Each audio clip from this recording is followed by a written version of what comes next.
Now for something a little more positive. Believe it or not, if we all switched $50 worth of our weekly shop to Australian-made products, we could reduce our current account deficit by as much as $50 billion. And now a new South Aussie company is trying to make the process easier. Pippa Bradshaw reports. There's been some issues with consumers being confused about what is truly Australian. There's a real big interest for Australians to buy Australian, but there might be like a slight disconnect between that idea and then them actually purchasing. It's a simple concept. It's an online marketplace, so it means that we provide the website for the public and for businesses. They can plug in and list all the products that they want to, so long as they're obviously Australian made. These kinds of initiatives are important in helping products and brands to be clearly identified as purely Australian. A one-stop shop for anything and everything Australian made. We come up with some different ways to be able to support the manufacturing industry in Australia, and given our backgrounds with website development and stuff like that, we thought we'd put something together that was able to not only support them, but also get our cause through. It's called Aussie Supplies.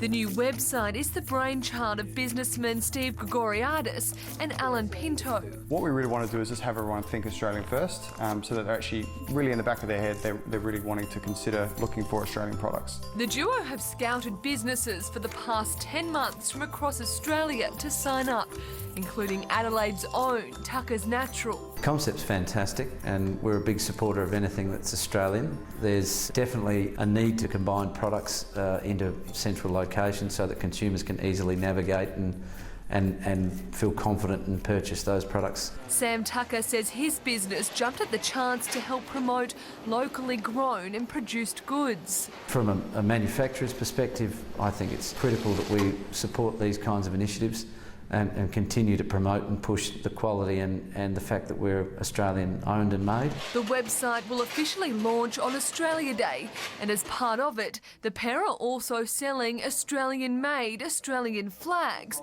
a rare find according to them. We did some research just in some pretty busy sort of shopping complexes, and we noticed that only 1 out of 8 shops actually supplied Australian-made Australian flags. Dr. Peter Balan is a senior lecturer in entrepreneurship at the University of South Australia. It's great to see something that is different, and that is a facility for actually buying the products rather than just listing the suppliers or manufacturers. But he says as much as it's a great idea, it's going to take more than a new website and campaign to get people to switch their buying habits. The Roy Morgan research shows that the Australian-made logo is very well known, that there's quite a large recognition is almost 100%, that a very large proportion of people really want to buy Australian. But less than 20% of the population actually preference Australian-made goods, a fact Dick Smith knows all too well. People stop me in the street all the time, they say, "Oh Dick, we love your foods, we support you," but most don't. He says in the end, it nearly always comes down to costs. Virtually no one supports us because it's 30 cents dearer. But Steve is confident the new website will hit a note with consumers. We do make really good quality products. We are priced exactly where we need to be as well, and I think that by being able to provide this really easy platform for people to source Australian products, then it's just going to be an up and up.